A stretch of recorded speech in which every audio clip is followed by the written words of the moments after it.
Кускани лучок, пожуй его, и снова будешь на полную порхать и летать и дышать. Берем маленькую головку лука, очищаем ее от ее же этой шкурки. Не забудь порезать лук нужно полукольцами.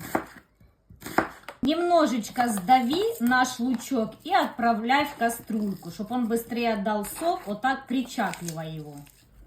Примерно на глаз нам нужно залить наш лучок 200 миллиметров молочка. Заливаем полностью, покрываем лучок наш молочком.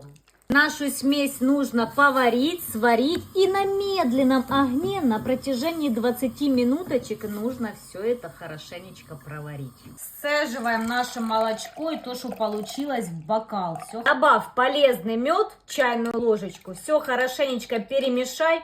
Пей этот напиток, и ты больше кашель из тебя просто вылетать не будет. Пользуйся, возьми видео с сохранения.